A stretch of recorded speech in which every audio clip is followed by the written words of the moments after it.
Thank you. It is really, we really desperately need some encouraging words, and receiving them from somebody that, as you mentioned, following not only the actual negotiation, but has participated in the in such a preparatory component as the European Union coordinator. It is really something that we can consider is worth to consider. Thank you very much, Paolo. Let me leave the floor now to Ambassador Giorgio Giacomelli, who is representing UNSGAB and will share with us some ideas on how inadequate still the knowledge management capacity is nowadays, by providing us some first-hand example on how such inadequacies can affect policy making and strategic development. Excellency, you have the floor. Thank you very much, Alfredo. I greet you all in this meeting. And as in a long life, I have learned never to take for granted that any audience can be expected to know or remember about the not only subject, but the speaker and who is the speaker on behalf. I think I will, first of all, give you an overview of what UNSGAB is meant to do. Well, the very raison d'etre of UNSGAB has to be seen in the very nature of water. Its ubiquity, its vital importance for the birth of life on Earth and for duration of life on Earth, and it's cutting across almost every important issue of our time. So this very characteristic makes it practically impossible that one single agency, organization, anybody can take care of all the aspects related to water. And that's why when the Millennium Development Goals were established, justice was not given to the subject. Water was just briefly mentioned in the seventh of the eight goals, so that Kofi Annan, then Secretary General, felt the need to create a board, a body, independent, linked, of course, to the UN, but that without any ambition to give any instruction, would provide advice and try to encourage all the different bodies to follow a same road.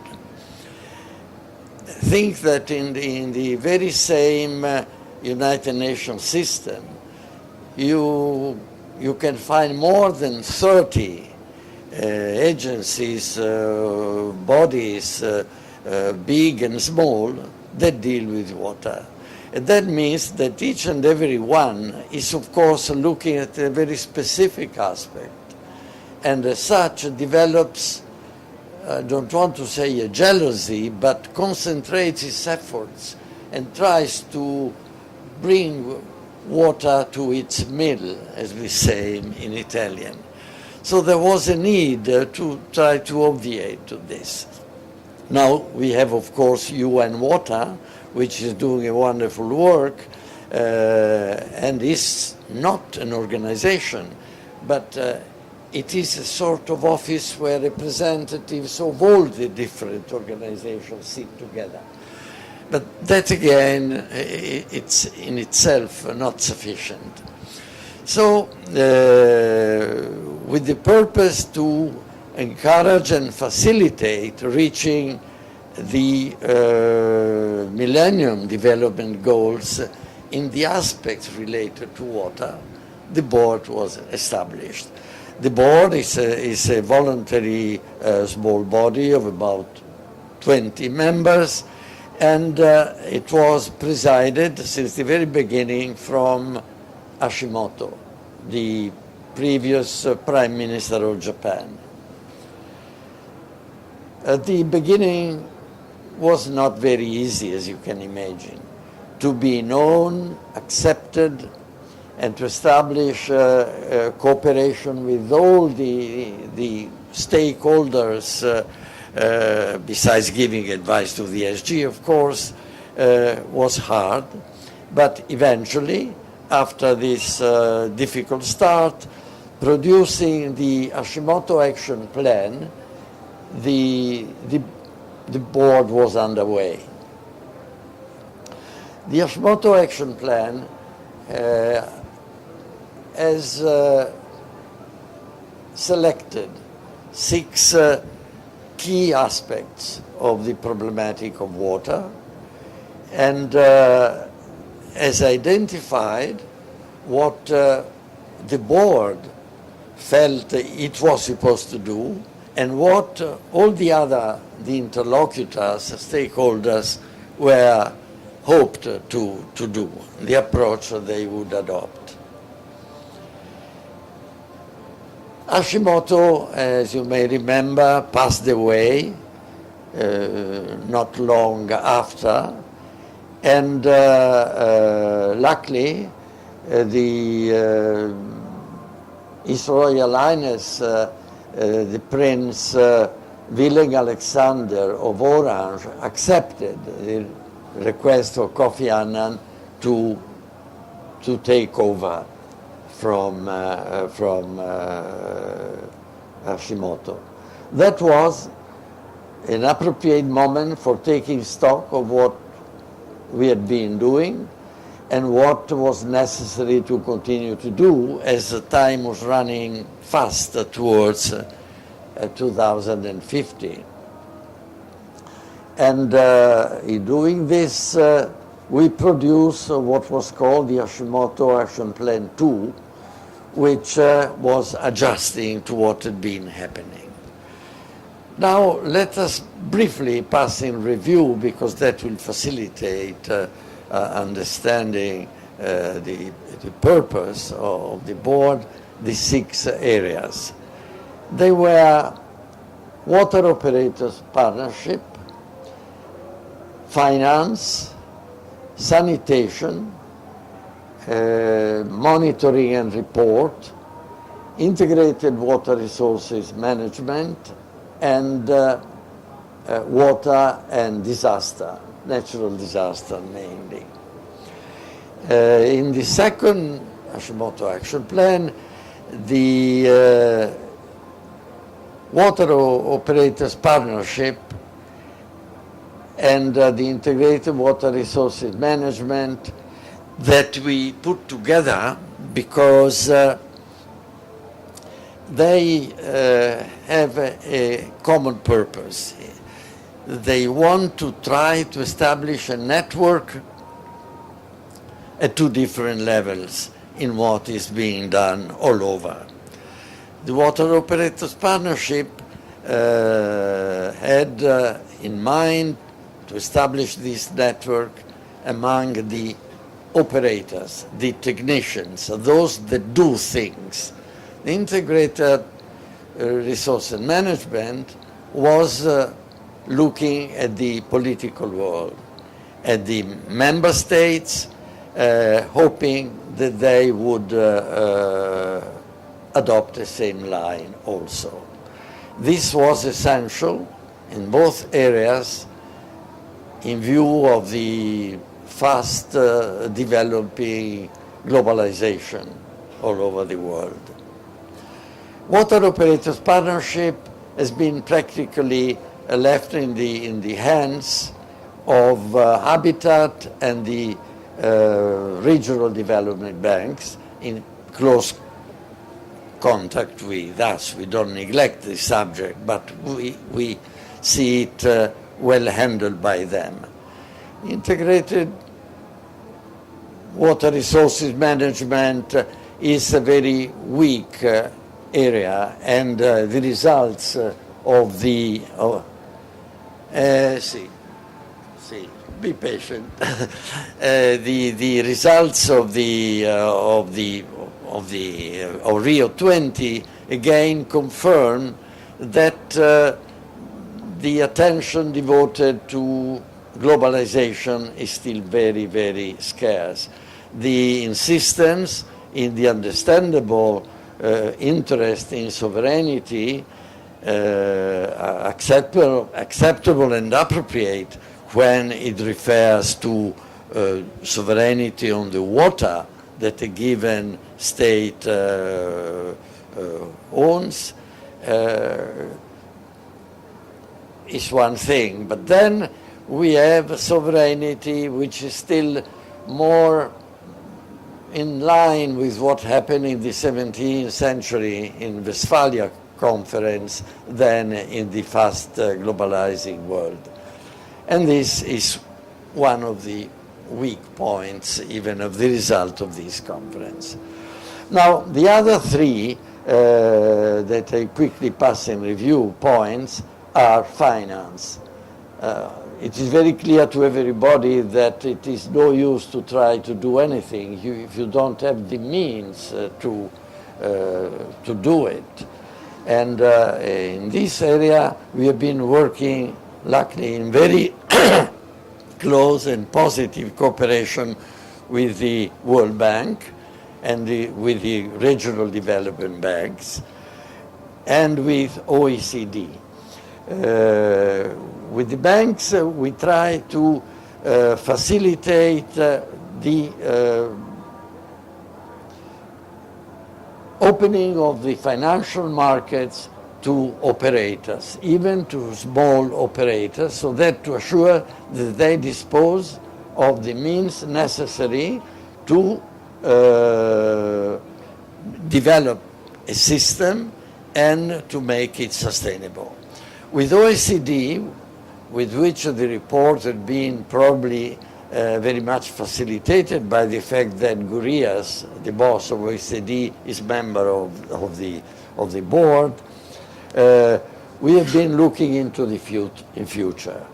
They try to see when not only we will have targets, limited targets, but when we can hope and should try to provide water to everybody. And they projected in two stages, to 2030 and 2050. And what is very interesting to look at, it is that according to their study, we will need additional 1.8 billion from 2010 to 2030 and 7.8 billion to try to secure water for everybody and sanitation in 2050. Monitoring, sanitation. Sanitation, I will spend very few words there. It had been very much neglected because with a sort of Victorian pruderie, it was not good to mention anything below the level of the table. And it was very basic and important because, as you should know, nearly 3 billion of people on Earth still indulge in open defecation. I use this specific terminology which we have been forcing and made it accepted in all speeches of Secretary General, our President, and whatnot, because it is essential from so many points of view: hygiene, children mortality, gender equality, and so on and so forth. And then we introduce another subject which has been very badly neglected. It is treatment of water, of wastewater. Coming here with the bus, I was looking at the canals and small rivers that we pass by, and this reinforced my conviction that if we don't do what is needed, very soon we will have a network of open sewage, and they all finish in our rivers, and then the rivers finish in our seas that are really becoming terrible. Well, I understand, of course, I've been abusing already of the time to me.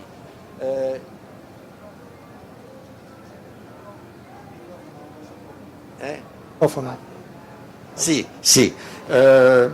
Monitoring reporting, which seems to be a purely technical and administrative aspect, in fact, is the basis of everything, because unless we have data that are homogeneous and sure and safe, we cannot hope to do anything else.